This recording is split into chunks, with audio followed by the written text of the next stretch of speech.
I want to start with the bilateral summit that will take place soon. What is topping the economic agenda, and what does the U.S. side hope to achieve?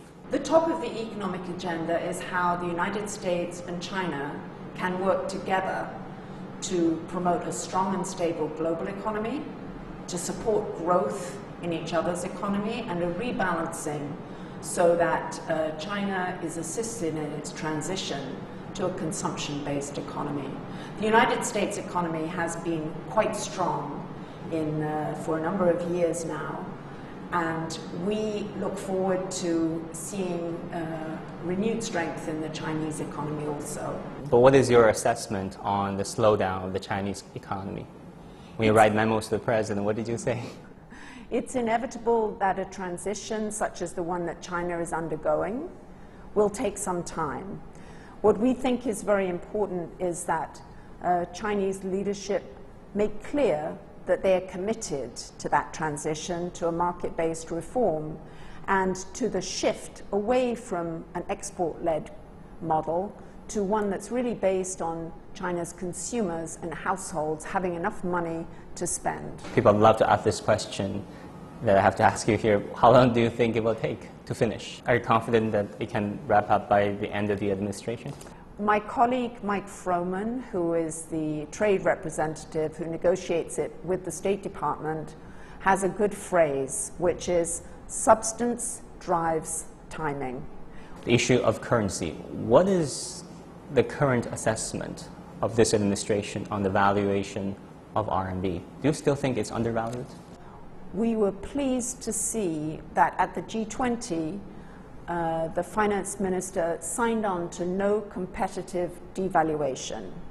And Premier Li Keqiang also commented that China would not resort to a currency war. You see, China still has a current account surplus. You still export more than you import. And you need to shift that to support growth in the rest of the world and growth in China that is domestic demand driven. The establishment of AIIB. Is this administration currently debating the merits? Will the U.S. join it at some point?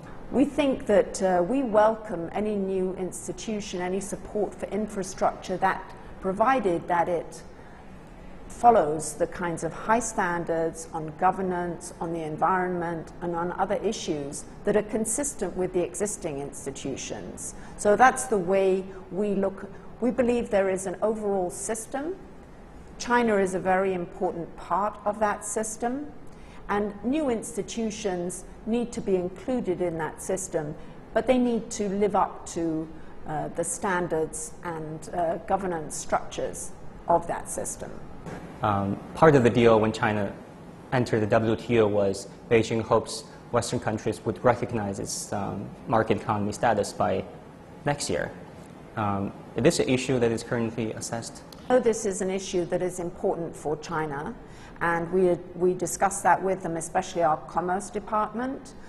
We have US laws, which obviously we will follow as we're assessing market economy status. And moves towards market-based reforms, of course, will help in that consideration. Again, thank you very much, Ms. Atkins. You're very welcome. Very nice to see you.